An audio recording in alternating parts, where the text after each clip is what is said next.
Okay, everyone, as you start joining, we will get started in a few minutes. We're just going to let everyone join and get settled in.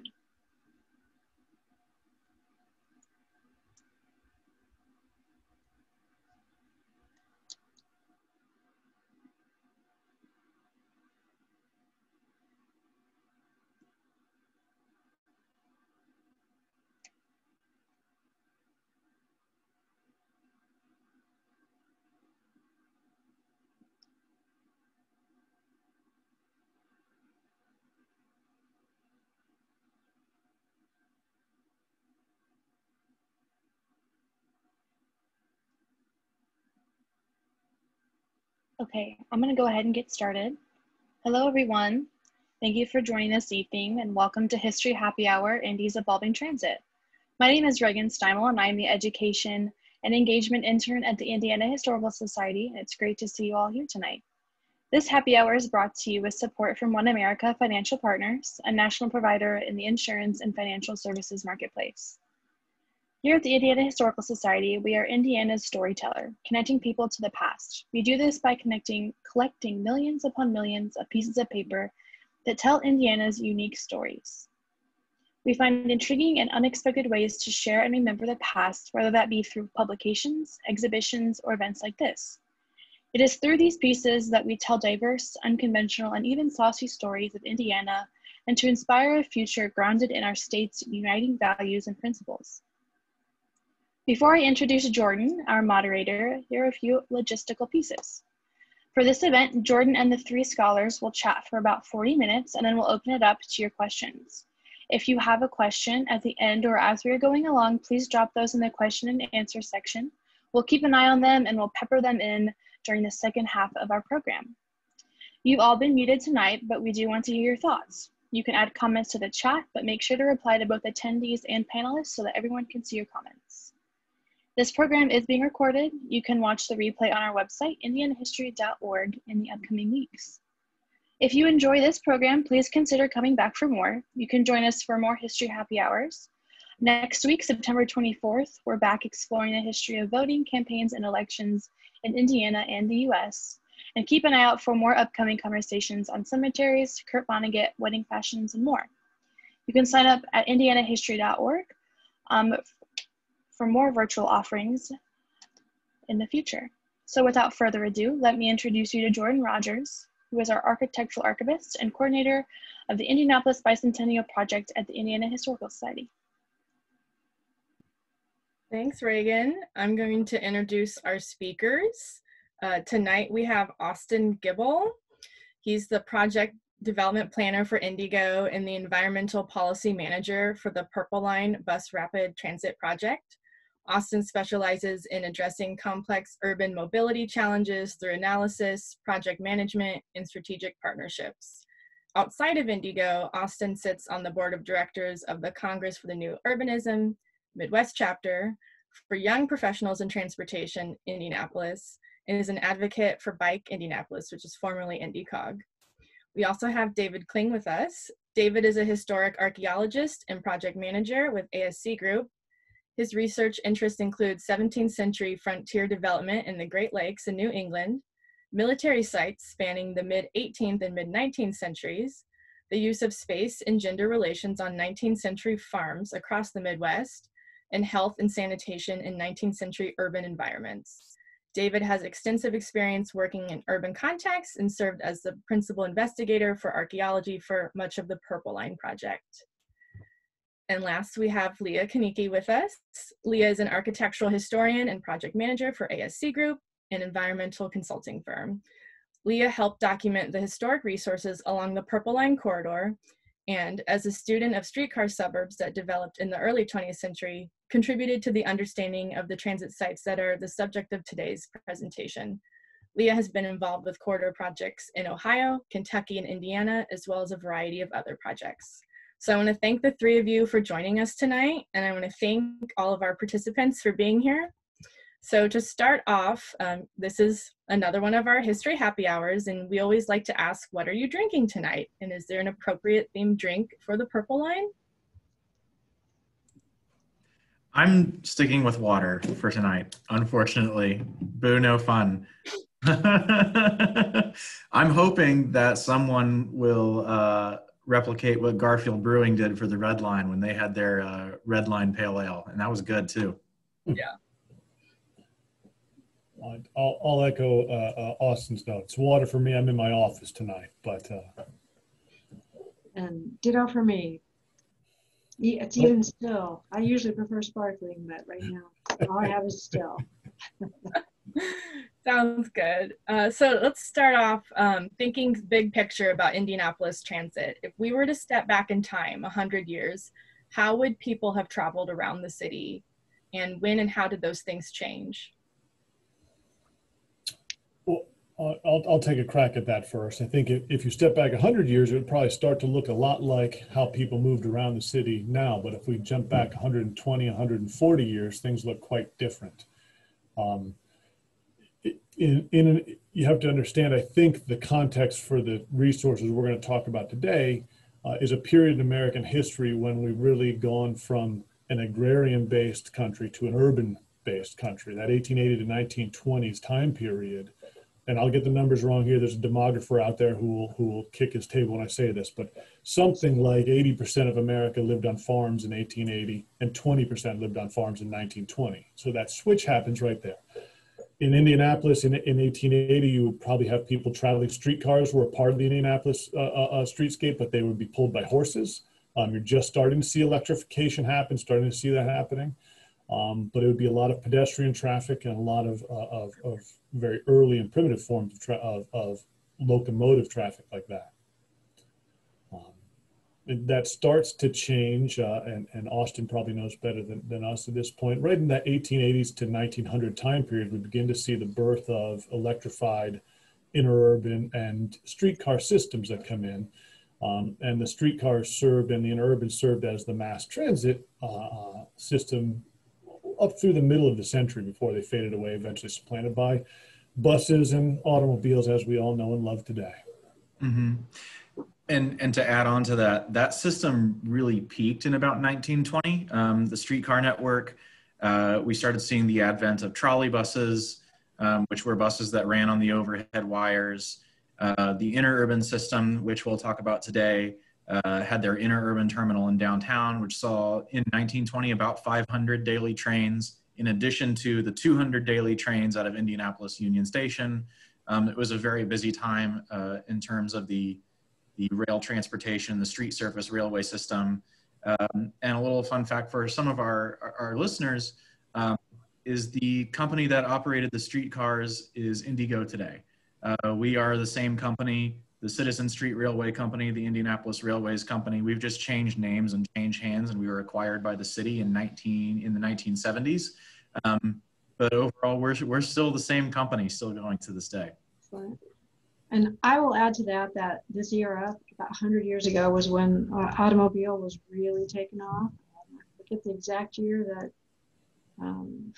Henry Ford started the assembly line, but World War II made it harder for people to buy cars. But following the war, World War I, sorry, got the wrong war there. Following the war, there was more money available, and the numbers of car ownership is exponential in this period. So that's another big change that comes along. It starts to become more common in this period.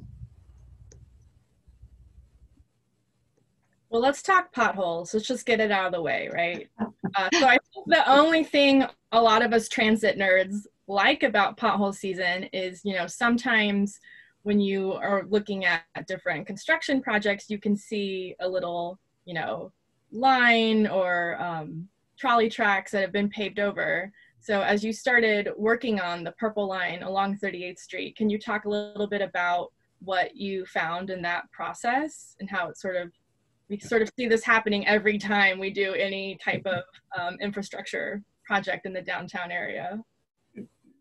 Absolutely. I think one of the great things about urban environments, if you're an archaeologist, is that urban environments themselves are artifacts, right? They're a manufactured environment. So every time you open a hole, whether it's a pothole in the street or an excavation for a construction sign, you'll always see the archaeologist. You'll know they're the ones driving by, and they can't help but look in the bottom of the hole to see what's there.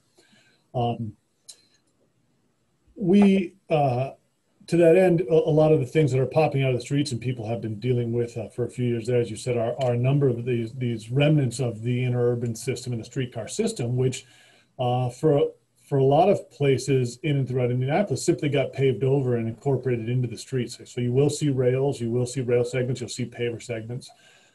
We were fortunate on the Purple Line project and in the context of the site that we'll discuss a little later, to find a collection of different features of the interurban system. The rails are still there, the rail bedding quite prominent. Well, they're present in the landscape.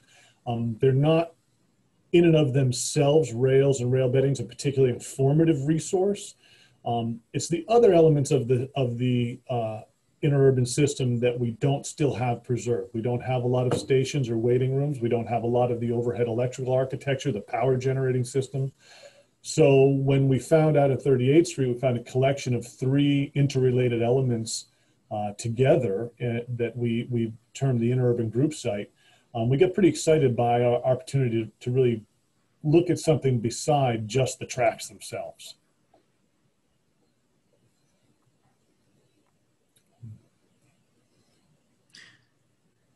Yeah, and you'll find chunks of the system elsewhere that aren't necessarily tracks. There are bridge pilings all over the city. There's a dip and a bridge in the Indianapolis Museum of Art in the New Fields, in the 100 acres. That was an interurban right-of-way. There's bridge parts along the canal. There's another bridge pylon in Zionsville. These little tiny remnants of the system that was are everywhere. Right. So I don't know if and when we want to, we do have some images of these things we can take a look at as we get into discussing the site that we're talking about. Everyone should see the screen now with some of the findings. So this is our site that forms the heart of what we've been up to at the Purple Line. This is the interurban group site. It's 3 sort of disparate elements, and this is as they were discovered in the field before we did any work archaeologically on them. One of the differences between an interurban rail and a streetcar, although when they got into urban cores, they did share tracks and resources sometimes, is as we get out of town, and this very much so in 1910 when this line was built, this area of the city, 38th Street itself did not exist at that point. It wasn't complete in this area. It was very much out of town. The interurbans ran on their own rights of way. And this section of rights of way, this site is about 250 feet long, still exists just north of the standing street right of way. And that in itself has been pretty preservative. So the 3 elements that we uncovered were, on the left-hand image slide here is a waiting room foundation. And it actually was very visible when the lawn was mowed in the summer, because you get differential vegetation growth over archaeological sites. Grass can't grow when there's a foundation just below the surface, so it actually shows up beautifully in the grass. The center slide is an image of the rail bed, which was actually densely overgrown with honeysuckle and some trees, and it's just a slight rise in the topography at this point. But as we sort of followed that along and we said, geez, we're standing on the actual interurban line, we came to this large, when I say large, it's a fairly sizable bridge remnant, which was designed and purpose built for the interurban to carry the interurban line, which was the Fort Harrison traction line in this location, over an unnamed drainage that drains into Fall Creek a few miles to the west. And again, as also was mentioning, there are bits and pieces of the interurban system all about, but they tend to be disassociated from their context, from the other pieces of the system. And when we found these all together and began to consider what that might tell us, we had to look at the transformative nature of the interurban system. The interurban system really was a force that allowed for infilling between communities, right? This line, the Fort Harrison traction line, connected Fort Harrison with downtown Indianapolis, but it allowed the infilling of communities along that route, and in fact engendered and fostered that infilling of communities. And it pulled people out of the urban core and allowed the first generation of suburban development. So we wanted to look at it, and we thought we had an opportunity in this collection of sites, or this collection of pieces of the interurban, to kind of understand archaeologically whether or not we actually do have some interpretable evidence that we can see of that transformative nature of this system.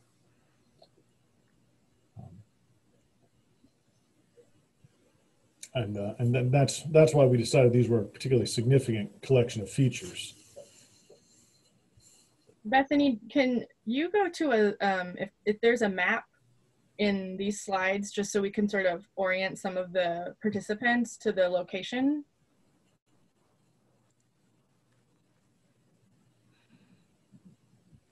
So Leah, while we're working on that, could you talk a little bit about the geography of the space you were studying for this project? The geography. What we knew from historic maps is, yep, that's perfect. That's a historic map. That this area had been, as you can see here, this is a 1916 real estate advertisement. And you can see that some of the subdivisions have been laid out by that time. Dave, I'm going to hand it back to you because this is your baby. Well, one of the things, we talked briefly about that transformative power of this interurban system, and that was not unintentional. The people who were building the Fort Harrison traction line, and the people that were sponsoring the construction of a lot of these things, were very aware of the fact that they had a marketable resource here, which was space and the ability to move out of the city. So the construction of the neighborhood surrounding this archaeological site, and our archaeological site is shown here in red, it's approximate location. That's about 200 feet long by about 45 feet wide. The neighborhoods platted around that archaeological site were very intentionally done and sold as elements of, or in relation to their proximity to the interurban, their connection to the interurban, that you could live which was a 20-minute ride from downtown. You could live outside the city in the healthful and pure fresh air and a bucolic suburban environment, and work in a, and if we skip back one slide, I may get something a little bit, this is an advertisement from 1910 when they were first laying out the Fort Harrison traction line in the St. Andrews neighborhood that we're looking at. And this is a newspaper advertisement when they first opened up real estate development, and it's probably a little hard for some people to read. We'll look at a piece of it again later, but it very clearly connects down at the bottom the fact that this is on the Fort Harrison traction line. It has a waiting room station built there, and it says absolutely that, if you look about mid-page there, it says independence, health, and happiness will be your reward at the St. Andrews edition. And then it goes on to say basically, run away from the city. It's unhealthy. It's industrial. It's dirty. Come out to the countryside and live a pure and clean life. And that's very intentional. And so, Dave, if I could sneak in here for a second, this is a common thread, as Dave was alluding to, that runs through advertising for new subdivisions in this period. I've done a lot of research on homes that were sold by Sears, Roebuck, and other mail order companies. And they had very similar advertisements about health and happiness. They would perhaps also include, rather than waste your rent check, you could buy a house.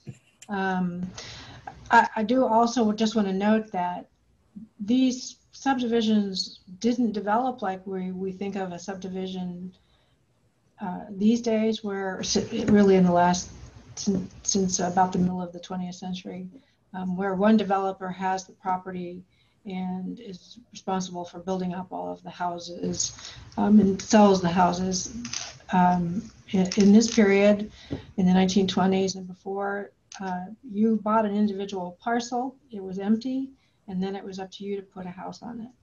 And whether you bought a Sears house and did it yourself, or hired a contractor to build you a house. So we find that these kind of neighborhoods don't develop necessarily all at the same time, but are spread out over in the case of this neighborhood, actually over several decades, but depends on the neighborhood really. But it isn't like a subdivision today is the main point.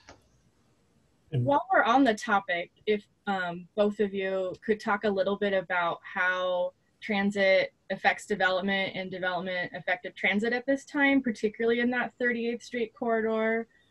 I know you've done some work on the St. Andrews neighborhood, which is at the intersection of 38th and Sherman. Mm-hmm. So what did you sort of glean from all of your research about the area? Well, that very question actually became the thrust of what we did as our final reporting on the work we did out there. We know historically the process that follows the interurbans, this infilling of city. This is a topographic map from 1948 that is, you can see the city has begun to develop around our site. That orange color below 38th Street is fully urbanized. North of that, we begin to see what is a double lane boulevard that is Arlington Boulevard, has begun to fill in with houses. But we know that process historically. So what we were hoping to see is, and what we're looking at is, what is the interplay between the interurban and the environment? How does it affect the physical environment? But how do the environment and the goals of the developers, that demographic shift, affect the interurban? Did it have an interplay on how the interurban looked and functioned in the environment? So there's something very important to keep in mind here. And so those are the questions that form the core of our archaeological inquiry. And some of the evidence, if we could go back one slide very quickly, and I want to just draw your attention to what is a small creek that you see as a squiggly, a black line coming down from the upper left to the lower right and crossing underneath 38th Street. Yep, that's it. Just at the far east side of our site, about at Arlington Boulevard. Again, this is an advertisement, so that is a map that we can assume may have shown more current conditions. But if we go to the next map, to that 1948 topographic map, we see that same drainage here, which is now a topographic representative of a blue dashed line in a little valley. It means it's an intermittent creek. And you can see as it crosses our archaeological site, it doesn't do so in the same spot. It's no longer makes its way all the way over to Arlington Boulevard. It crosses, in fact, several hundred feet short of that.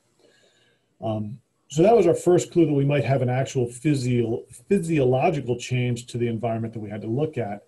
And if we look at the next slide, which shows some of the excavation, I'll talk about some of the evidence that we started to see there. So when we did our excavation, we focused on those three elements. We wanted to look at the waiting room foundation, we wanted to look at the rail bed, and we wanted to look at the bridge foundation. We decided to abandon our attempts to look at the rail bed in this area fairly quickly in the project. As is common, particularly in urban environments, the rail bed's a very long linear feature. It's got a number of utilities, sensitive utilities running down the center of it now in a lot of ways. There's some fiber optic lines, things that we didn't need to bother with too terribly much to know that it was a rail bed. So we focused then our attention on this foundation and the bridge. And the excavations there really pointed to very clearly some of those changes that this station and this complex wrought on the neighborhood. The first two things that became clear to us was, one, we had this foundation that we showed in the graphs. We assumed was a single unified foundation that somebody had put a sidewalk over later on in its life. Clearly, this image shows that it wasn't that. We were a bit surprised. It's a bi-lobed foundation. It's poured concrete. It's about 3.5 by 6 meters, so 10 feet by 20 feet or so in size. Fairly substantial for a waiting room that we thought. These tend to be a smaller kind of structure, but we were okay with that. But what we didn't expect was that the entire building was wholly surrounded by fill, imported fill. And if we look at the far, we'll see that image on the far right. If we go to the next slide, let's take a look at what that means archaeologically, and we can talk about what that means for the development of the neighborhood. So the real surprise about this foundation was that it is in fact 5 feet from top to bottom. It's poured concrete, single pour, casting marks from all the boards. There's not a whole lot of difference in how that technology works these days. But what was surprising to us is this is a 10-foot by 20-foot building. We assume a single-story building. We assume wood frame. It's a fairly light structure. it does not need a 5-foot deep foundation. That's just, it took us aback. So if we, and that shows on the far left slide is a picture of a deep excavation we put alongside the foundation to get to the bottom of it. That central slide is actually a detail shot of down in the bottom of that deep excavation. You see on the right is the concrete wall of the foundation, and on the left is the soil that abuts that. Toward the base, you see a band of brownish, yellowish brown silt. That's the natural soil that occurs in this area. That's subsoil, that's glacial, sterile subsoil that predates human involvement. And the building only penetrates that natural subsoil by a few centimeters. It really sat directly on top of that. And all of the rest of the 5 feet of ground surrounding the building was added after the building was built. That's that sort of brown, pebble-laden, brown and red, crumbly fill material. That's a fly ash fill material. It's very common in railroad contexts and industrial contexts. It's slag and material from local industries that gets pulled together. It doesn't compress well, so it's good to build up surfaces. Well, it's poured to support this entire building and raise the entire grade of this building to about 5 or 6 feet and raise the whole grade of the landscape. And we know that happened because there isn't what we call a builder's trench alongside the building. In this foundation, if you dig a hole and build a foundation, the hole is going to be bigger than your foundation, and the remaining space gets filled in. That didn't happen here. You can see that fill goes directly up to the foundation, meaning that it was added after the building was in place. So that was a bit curious to us. And then we opened up on the right-hand picture is an image of the back side of the western abutment for our bridge. The bridge is made out of large cut stone blocks. It's parged in concrete. It was all pretty typical urban construction in the 1910s. But what we were really interested in is, if you look at that excavation, you see the footers to the bridge, which are sort of displaced looking stones. They're different stones, but they're tilted on the bias to the bridge foundation to give a little bit wider footer. But you can see a darker line of soil that extends about 2 or 3 feet off the back of those footers before you see the bottom of that trench become that same yellowish brown silt that we see in next to the foundation of the waiting room. That yellowish brown silt again is the natural soil, and that darker line behind the bridge abutment is the builder's trench for that feature. So that means that when they built that bridge, they cut deep into the natural soil and backfilled against it when they were done building it. We did not see the same pattern on the eastern abutment. The eastern abutment was built largely freestanding and then filled up against it. So what became pretty clear here, and again, the bridge and the foundation are about 200 feet apart. When we look back at the mapping, it became clear to us that when this complex was built in about 1910, they redirected that entire stream channel and filled the entire stream channel and raised 200 feet of the urban environment up about 5 feet to support Arlington Boulevard, to support the waiting room station, to support ultimately 38th Street. And they diverted that stream to run more directly north-south. So it's perpendicular to the railroad and to 38th Street. I'm sure it shortens the span for bridges and makes engineers much happier. But that was the sort of physical transformation that we saw happen out there. And it really is, it has created that at least current landscape that we see out on site. We then started asking questions. The second part of your question, Jordan, was how did the environment in the neighborhood sort of inform the interurban? And that was what I thought was a more interesting prospect. We really didn't have an idea what this looked like in the landscape. We can look at some photographs, but we wanted to see and figure out if we could find out what this looked like here. Now that's, if you could hop back one slide, would be great.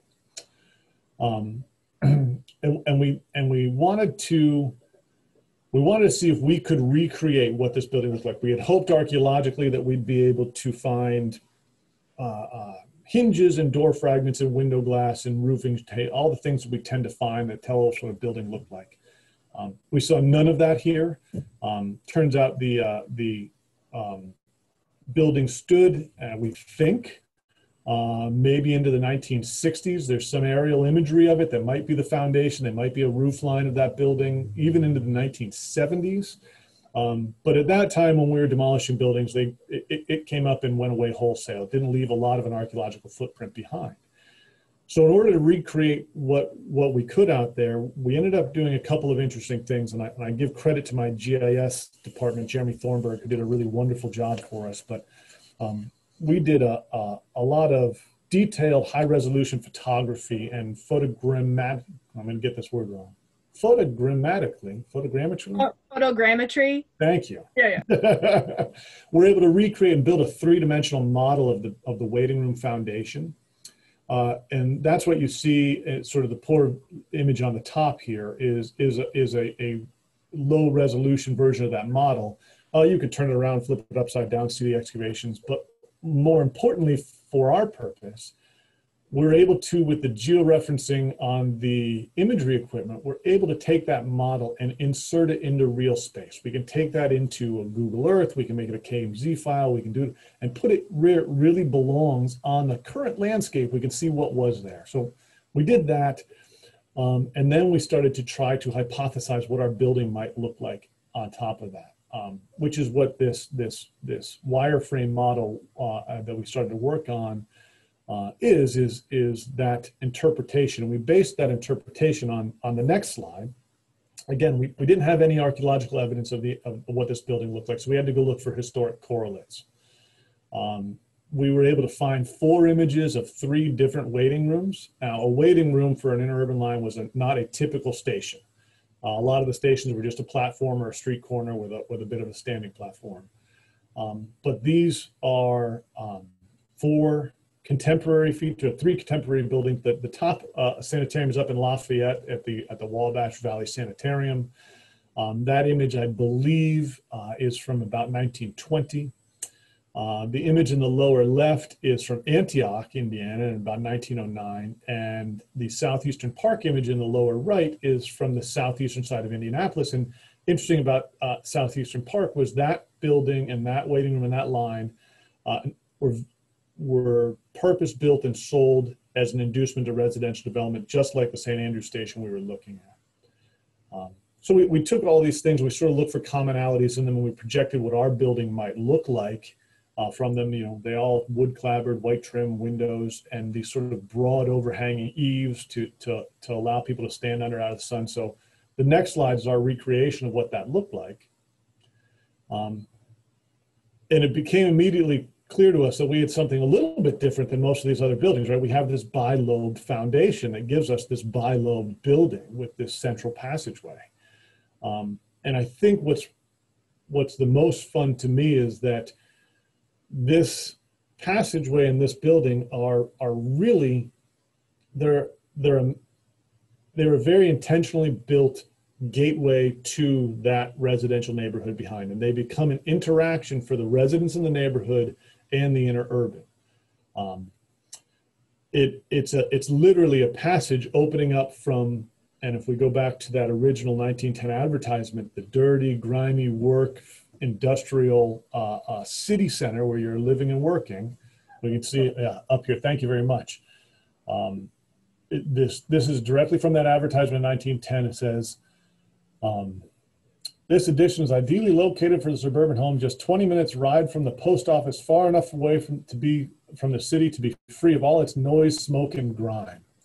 So this subdivision was purpose-built to remove the experience of the residents from the city. And this building was purpose-built as part of to become a literal transition point between those two things. And it's unique in the examples that we've seen. And it was something we were really wholly unanticipating. So I think that becomes the interaction point for us between the neighborhood and the interurban, and the interurban's interaction with the neighborhood becomes a much more physical transformation. Just a long-winded answer to your question. I'm going to follow up asking Leah, as an architectural historian, is this what you expected to find in this location? As soon as I figure out how to unmute. Yes, if you look at the example postcards or images of other interurban stations or waiting rooms. Dave is right about all of the attributes, like the overhanging eaves helping to protect the waiters from the weather, but it was also a typical stylistic element from this period, teens and 20s. So yeah, the recreation seemed like a faithful one, and I think a typical example of, and kind of contemporaneous with houses that would have been developing in the neighborhood. So thinking about that, Bethany, if you could pull up the Indigo map and renderings, I want to switch gears to Austin and think about, you know, we're talking about these extensive networks of interurbans and streetcars. You know, Indianapolis had a really great network. How do we think about bus rapid transit today and sort of keep that tradition alive when we're considering the Purple Line? Yeah, absolutely. So thanks, Jordan. And yeah, we had this giant network of street railways and interurbans and intercity trains. And prior to World War II, Indianapolis was very much a railroad city. We had no navigable waterways, highways weren't a thing. So the development of Indianapolis was based on the rail network. And all three of our BRT lines that are coming as part of the Marion County Transit Plan follow former interurban or streetcar routes, with the exception of the stretch on Meridian Street from 18th to 38th. So the land use patterns that exist there are broadly supportive of transit usage. The neighborhoods around them were built around transit. The little neighborhood commercial nodes that we love so much were all built around streetcar and interurban stops.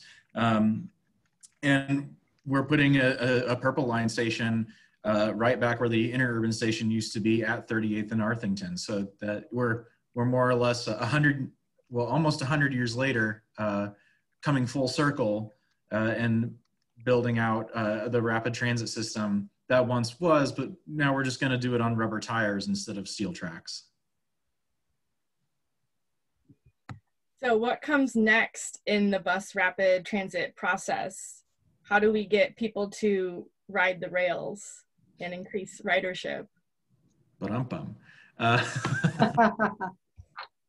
So, well, the next step for the Purple Line itself is finalizing our federal grant, which has been committed to us. And we plan on starting major construction in 2021 with revenue service starting in 2023. But the long-term goal of building transit ridership and making Indianapolis more accessible for everyone, regardless of what mode of transportation that you're using, is going to be a long-term multi-year process. We're not going to finish one BRT line and then suddenly the city is going to be much more accessible. It's going to be optimizing our local bus network. It's going to be optimizing our BRT network. It's going to be leveraging our multiple modes of transportation and bringing them into one place. Something that's kind of exciting is Indigo recently received an Accelerating Innovative Mobility grant, and we will be using that those grant dollars to pull in different mobility modes and providers and putting them in one place where everyone can access them and pay for them in one spot on their mobile phone or through our call center. So it's all of these different elements coming together and not only coming full circle with the transit lines themselves, but taking that a step further and making it a broader, accessible mobility experience. Did we get through all of your slides, or is there anything we need to return to before we open up the Q&A? We're good?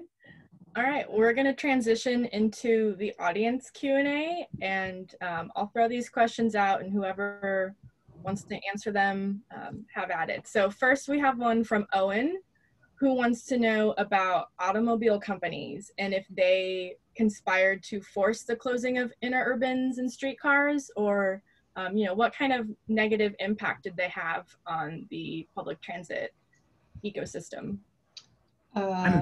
Everything I've read from an architectural historian's point of view, and then I'll let Austin jump in, is that in some places, yes, the automobile companies and the rubber companies and the oil companies helped put public transit out of business. Don't know if it's true, but I've heard it many times. Mm-hmm. Yeah, in a lot of places, General Motors developed a company called National City Lines that was partially owned by General Motors, by Standard Oil, by Goodyear, essentially to monopolize the transit industry. But Indianapolis was not one of the cities that was taken over by National City Lines. We remained independent as first the Citizen Street Railway Company, then Indianapolis Railways, then the Indianapolis Transit System, and then we became Metro. But what really kind of did it in for the interurbans and the streetcars was a mix of things. One, because we were still, all of these companies were still privately owned. They weren't public assets like they are today. So the interurban railways suddenly had to start competing with federal and state highways that were being built, and intercity buses started to prove to be more cost effective. The streetcar system by around World War II was starting to see a lot of wear and tear. The tracks were being worn out, the wires were being worn out. So we started seeing this decision-making process of, okay, well now these rubber tired buses are available. Do we spend the capital money to rebuild the streetcar system with a lot of overhead, or do we take that out and replace it with on-street buses? And in most cases, the on-street buses won out. The exception to this was where there was dedicated right-of-way for these rail vehicles. So in cities like Philadelphia, in San Francisco, Boston, where the streetcar systems run in their own running way or in subways, that's where they survived. In Indianapolis, it was entirely on the street level. So we saw a lot of that go away. This is probably a David question, but can you speak to any findings of wooden water mains?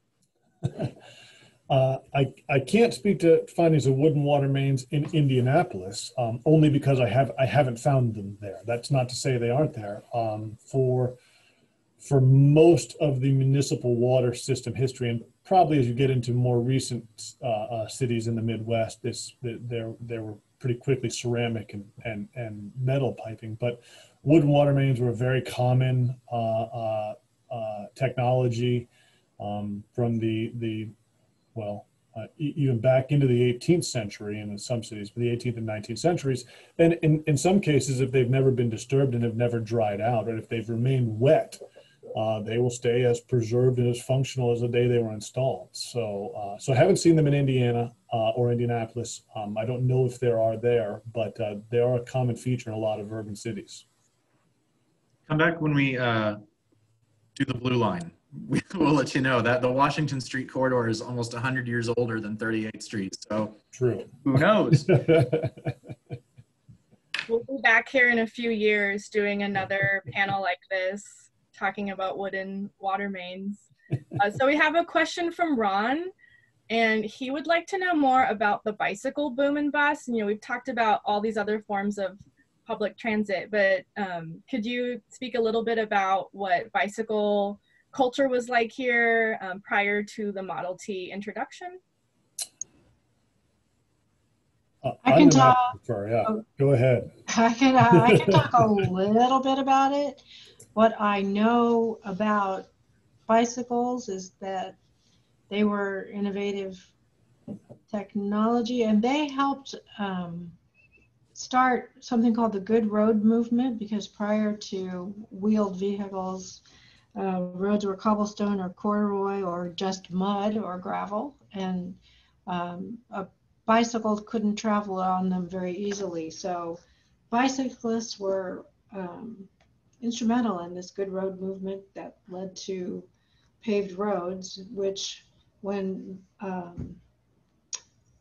cars came along, they built on that and helped take advantage of that movement and continue into, you know, what we recognize as highways today. So I would say, just not really scientifically knowing this, but that bicycles had their heyday 1890s, early 1900s, and after that, when cars became more available and inexpensive, bicycles became kind of the novelty that they are today.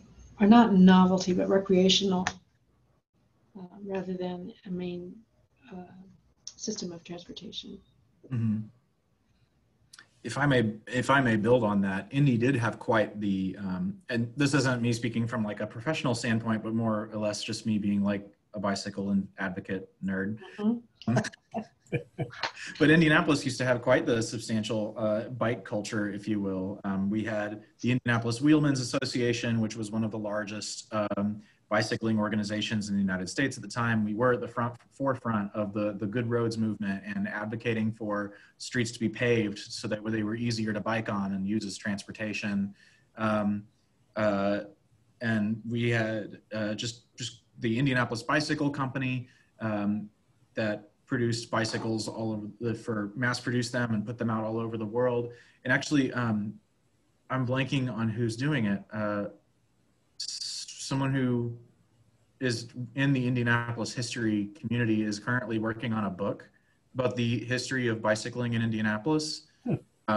It's not out yet, but I think it will be very, very insightful as to the former, what role the bicycle played in Indianapolis and what it played nationally as well as it relates to the women's liberation movement. Bicycles had a huge role in that, fascinatingly enough.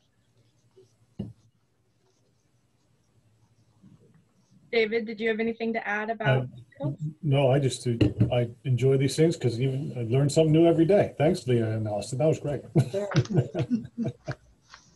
We have a question about passenger trains. Are they still leaving from Indy? I think Austin wants to answer this one. Technically, yes. Indianapolis currently sees 3 trains a week. Unfortunately, that is down from daily as the state pulled the $3 million a year subsidy that went to running a daily train between Indy and Chicago. The train now runs 3 days a week between Chicago and New York City via Indianapolis.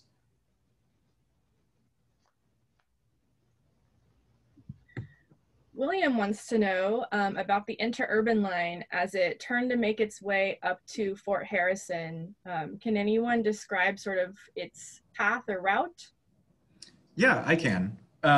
So we'll say like we'll start in downtown Indy and it follows the streetcar lines until it got to about 16th and College. It jogged over to Andrew J. Brown and followed Andrew J. Brown and up to Sutherland until it hit 38th Street. And then it kind of jogged onto the north side of 38th Street and followed that median between the frontage road and 38th Street until it reached the Main Line Railroad. Today it's CSX. At that time it was New York Central. And then it followed the Main Line Railroad until it got to Post Road. And then it went up Post Road. And then the restaurant that is today La Hacienda at Fort Harrison was the interurban station for Fort Harrison. So there was a loop that went around that structure and then came back down. There was a Y at that location-ish, or a switchback where interurban cars that were either coming back down from Fort Harrison or weren't stopping at Fort Harrison at all would continue up to Anderson, Muncie, and Bluffton under the Union Traction Company. When the Union Traction Company was folded into the Indiana Railroad Company, those trains would continue on to Fort Wayne.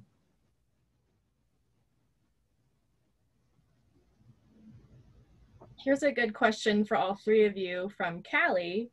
She wants to know, the interurban streetcar system made some really delightful neighborhood commerce corners or intersections that don't exist anymore. Do you have a favorite one that you mourn when you look at old photos? Oh gosh. 30th and Central. That's a big one for me. Not only, that's the one that just pops to my mind first because someone posted a picture of it today on Twitter. And I was like, no. I will defer the question. I'm actually based out of Cleveland, Ohio, and import to Indianapolis for the archaeology that we did over there. Yep, I don't have one in Indy because I'm a transplant myself, and sorry, don't have that. That's fair. This question might be more of a Leah question. We want to know about railroads that often owned the land around the stops that they built and made a lot of money off developing that space. Did the interurban companies do the same thing with these early suburbs? I think that might be a question for David. Yeah, it's a good question and a fair question. As Austin indicated before, these the interurban companies were privately held companies, but they were typically a group of investors. And in fact, you see a lot of the same people investing in different interurban lines. And ultimately, they sort of all became conglomerated, and Austin probably knows better than I, into a larger and larger subset of companies.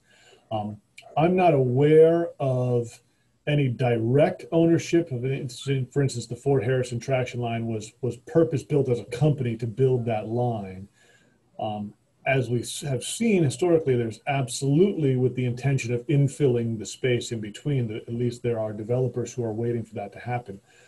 I am sure there are instances in which investors in one were investors in the other in real estate and commercial development. I'm sure that happened. It would be unlike human nature not to think that happened. I don't know that I've seen that, and Austin probably knows better, as a commercial strategy by the companies themselves. So the Fort Harrison traction line owning a parcel of real estate that it's going to commercially or residentially develop, versus individuals involved in those companies, I'm sure speculated like that along the line.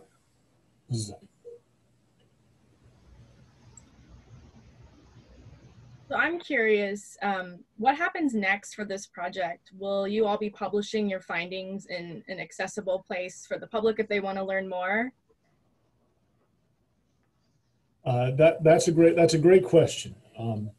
One of the elements of publicly funded, well, public funded, not right, of what we call compliance or cultural resource management and archaeology is that when we find a significant resource, which we determine this site was, and that determination is made. It's a negotiation between the federal government, the state government, and the professionals involved. When we find something that's significant that we feel meets the criteria for listing on the National Register of Historic Places, and we're going to affect that resource, then we have to do what we call a mitigation or compensatory action, and that's where this archaeology and all these reconstructions come from in this action. And part of that compensatory action and that mitigation action is always a public dissemination vehicle, right? We want to get these results out. It's part of the obligation of the funding sources to make sure that money has been spent and is available to the general public. In practicality, that is often events like this where Leah and I get to come and talk about our findings. We will possibly present at some public conferences, and our report on our reporting is theoretically available in what we call gray literature, which is non-published professional literature. Different states, right now our documents are on file with Austin and Indigo and everybody involved in the FTA and the Division of Historic Preservation and Archaeology. They are theoretically available for review, but depending on different regulations, sometimes they can be less than perfectly accessible to the public. But they're there and can be accessed. David, might you be able to speak to some of what was curated with the Indiana State Museum?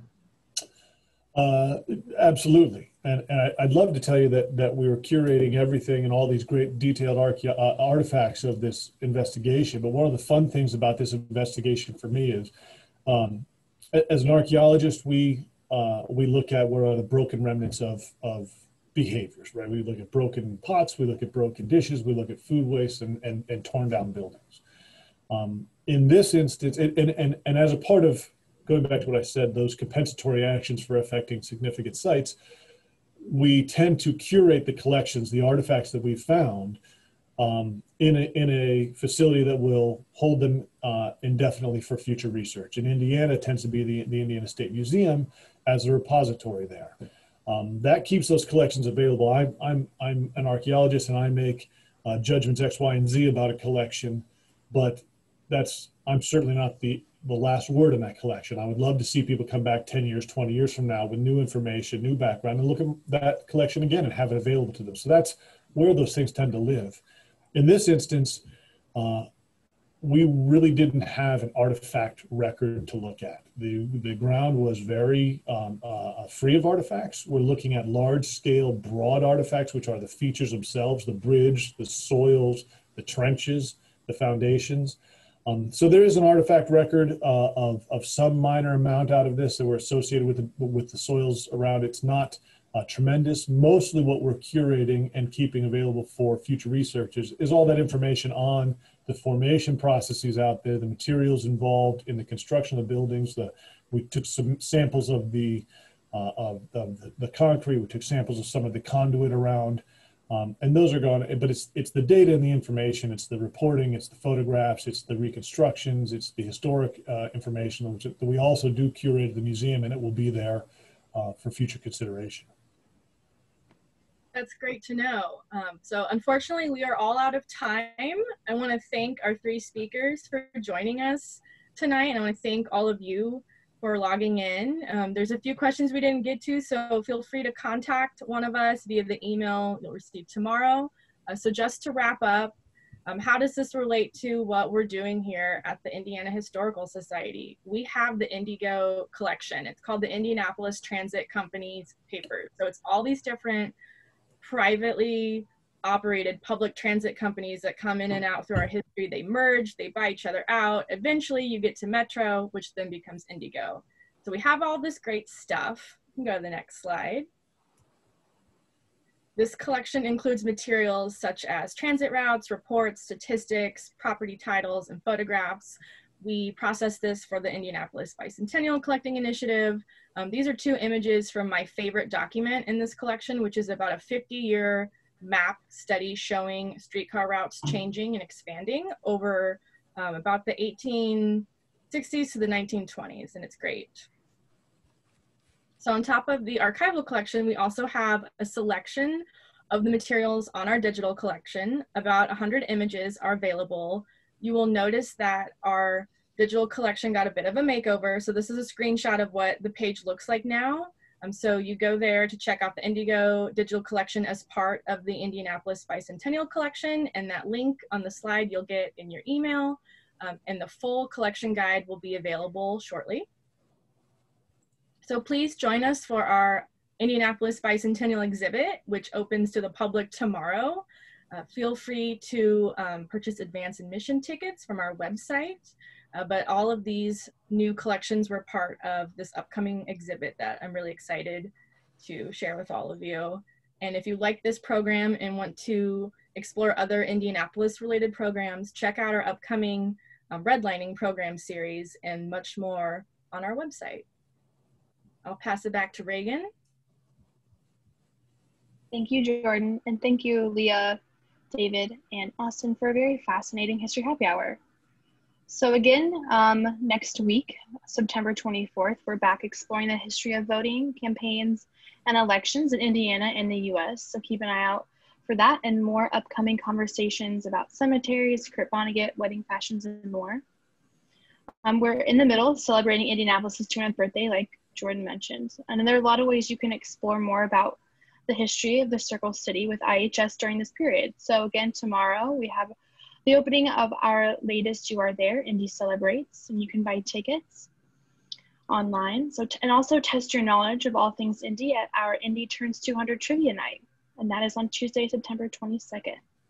You can also visit indianahistory.org for other virtual events and to sign up and get more information about the events I just mentioned.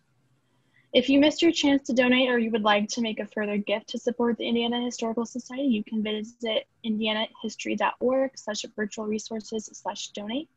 Your donation will allow us to continue to share Hoosier stories.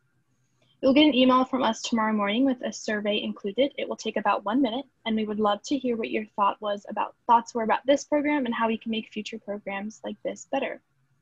We'll post this conversation to the IHS YouTube channel in the upcoming weeks. Until then, we wish you well, hope you stay safe, healthy, and sane, and we can't wait to see you in the future. Thank you all. Thank you.